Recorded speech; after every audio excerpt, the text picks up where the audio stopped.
Now that we've learned how to solve quadratic or degree 2 equations, we will now kick it up a notch and learn how to solve higher degree polynomial equations. And we'll begin with the easiest possible scenario, factorable polynomial equations. Now, in the previous chapter, we defined a polynomial as the sum of several terms. But in this section, we want to be a little bit more precise. In this expression on the left side of the equation, you can see that we still have the sum of several terms. Each term is composed of the product of a sub n minus 1, a sub 1, a naught, and a power of x. So again, each term is a coefficient, that's a real number, and a power of x. We classify polynomials by their degree. If I can find the highest power of x in the polynomial, that's called the degree. Now, in order to be classified as a polynomial, that must be a positive integer. So in a polynomial, you will never find an exponent that's a fraction or a negative number. Polynomials are actually quite user-friendly. We're going to learn how to solve equations containing polynomials by factoring. So let's pay attention to the terminology. First of all, a solution to the polynomial equation is called a zero. Zeros can also be called roots, and later we'll learn that they are connected to x-intercepts of functions. Zeros can be rational, that is, they may be expressed as a fraction. That also includes integer solutions. They might be irrational. Square root of 2, for example, would be an irrational number, or imaginary if they contain an I. In general, expect a degree n polynomial to have at most n zeros. Remember, when we solved degree 2 or quadratic equations, we had two solutions, also known as zeros. To solve a higher degree polynomial equation by factoring, we're going to collect all of our terms on one side and get it equal to 0. Then we're going to set each factor equal to 0 and solve for x. Most of the time, our factors are going to have the form x plus or minus c. So if x minus c is a factor of the polynomial, and I set that equal to 0 and solve for x, then c is the 0, also known as solution or root of the polynomial equation. Let's consider an example of a polynomial that's already factored. Example 1, we want to identify the zeros of the polynomial equation and classify them as rational, irrational, or imaginary. Again, this polynomial equation is already in factored form. So we just need to set each factor equal to 0 and solve for x. So if I start with that first factor, x minus 1/2, and set that equal to 0, and solve for x by adding 1/2 to both sides, we get the solution, root, or 0, 1/2. This is a rational solution since it can be written as a fraction. We'll take the second factor in our polynomial, x plus 3, and set it equal to 0. Solve for x by subtracting 3 from both sides, and we come up with the 0, -3. This also is a rational solution. More specifically, we could say that it's an integer solution. Notice the next two factors in the polynomial are not linear factors, but they are quadratic factors. So I'm going to take the next factor, x squared minus 3, and set that equal to 0. Now, this is a little quadratic equation, and we can certainly solve this with the square root property.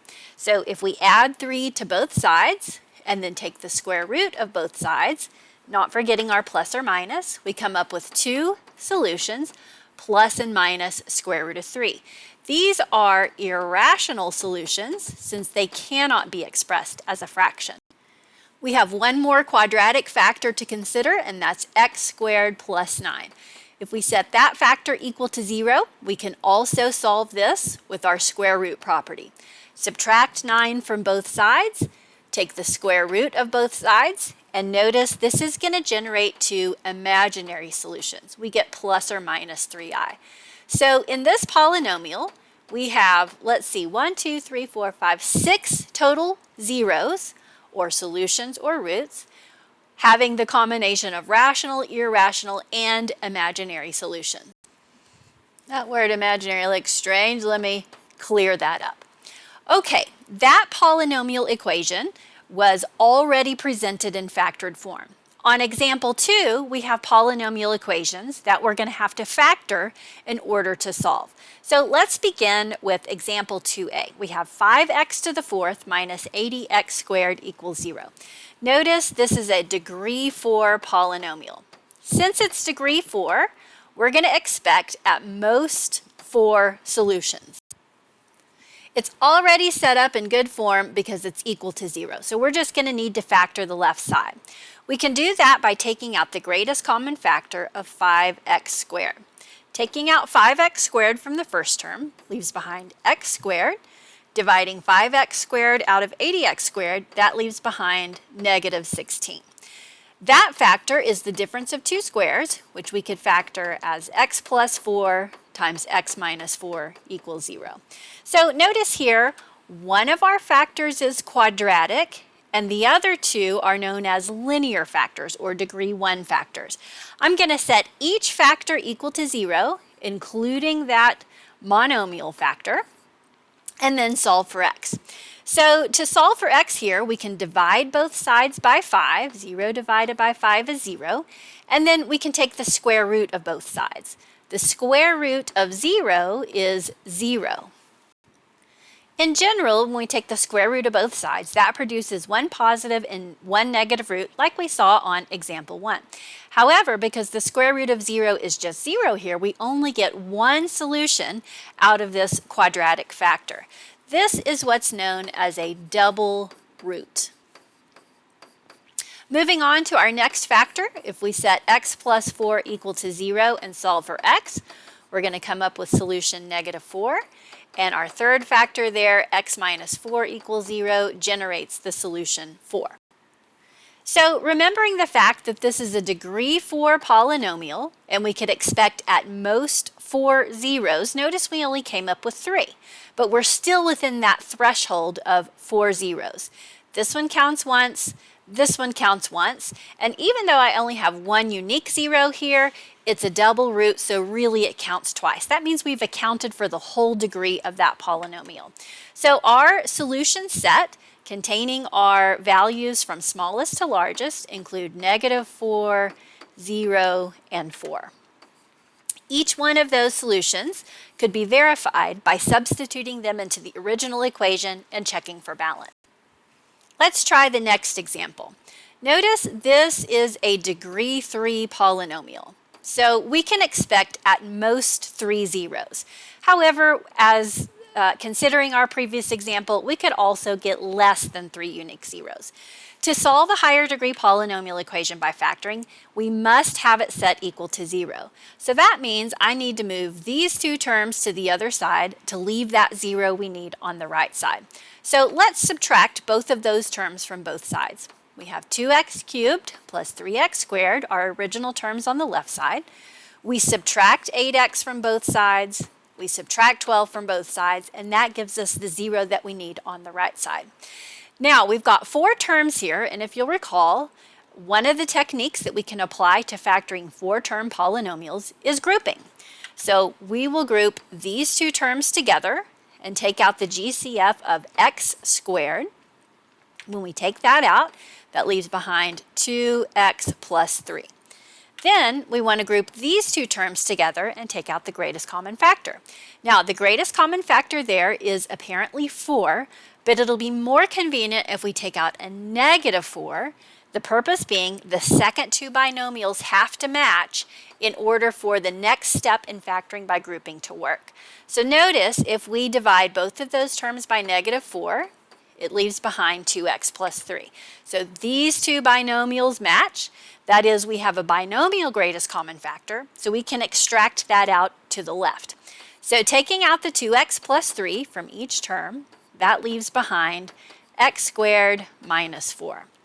That term can be broken down further because it's the difference of two squares, and we would factor that x plus 2 times x minus 2 equals 0. So we had a degree 3 polynomial equation. Notice here we have 3 linear factors, so we should expect 3 distinct zeros. So let's set each factor equal to 0 and solve for x.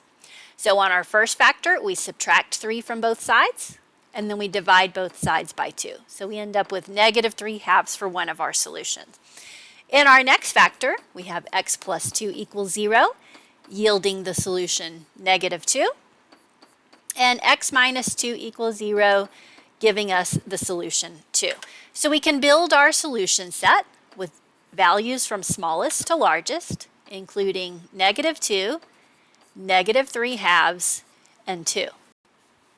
Once again, each of those values could be verified by substituting them back into the original equation and checking for balance. If you are gaining confidence in your factoring skills, then these equations really aren't too difficult to solve. Let's try example 3. Notice again, this is a degree 3 polynomial, so we are expecting 3 solutions. Remember, factoring won't work unless we have the entire polynomial equation equal to 0. So let's move this term to the left by subtracting it from both sides. Remember, when you move one term from one side of the equation to the other, it simply changes its sign.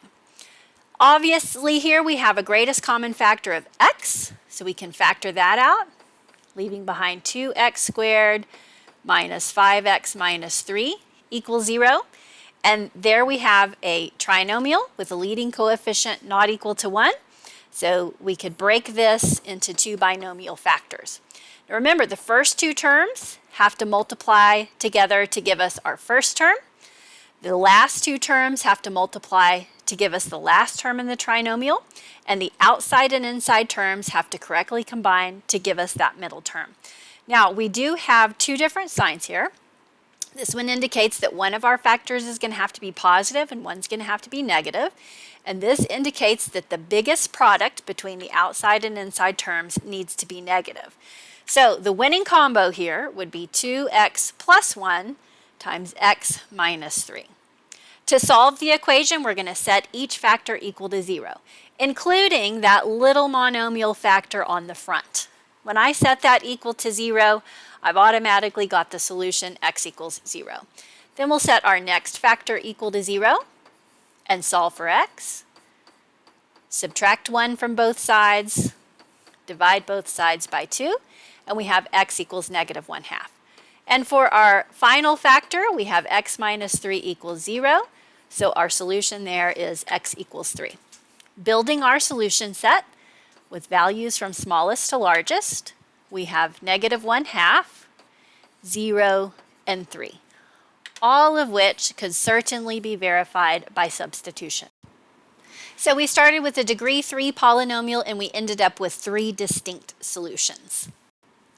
As we saw with quadratic equations, we're starting with a degree 3 polynomial equation and we're breaking it down into 3 linear factors, which gives us 3 linear equations to solve.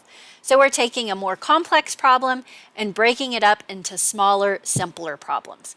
Once again, if you feel confident about your factoring skills, then solving polynomial equations by factoring is a pretty straightforward process.